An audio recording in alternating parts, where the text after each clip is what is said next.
Kakabit tayo ng compressor.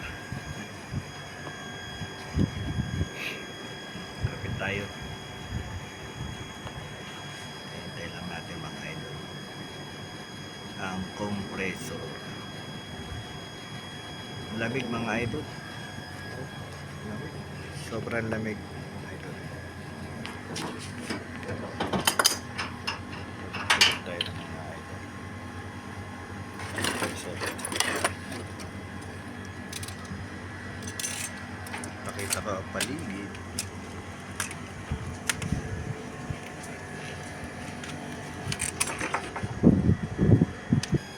Dito muna tayo sa malamig mga idol. Silong muna tayo. Init sa labas ba? Yan. Kakabit natin yung compressor. Papalamig muna tayo. Init. Super init mga idol.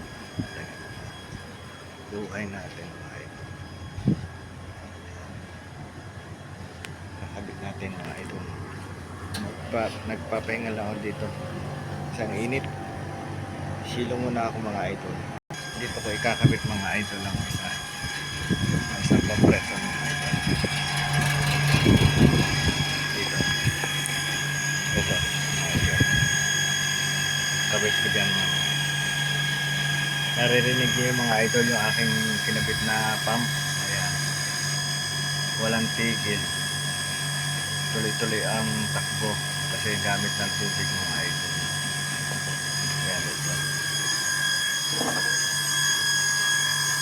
Walang tigil mga idol. Ang takbo. Ito mga idol yung ikakabit ko. Ayan.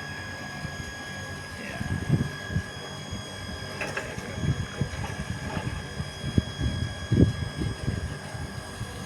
1.5 ton yan mga idol. Yung mga idol yung ginawa ko dati nilagyan ko ng tiles at nilagyan ko ng limit nilagyan ko ng limit, diba?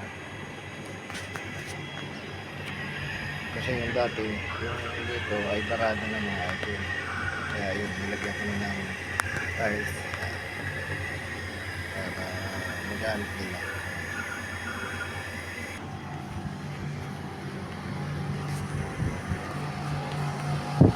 Ayun na mga idol na nasa ito na talagang sobrang init mga idol. Ano yan? 2 ton yan mga idol. 2 ton. 2 ton na lata mga idol. Okay mga idol, fix na. Nahinang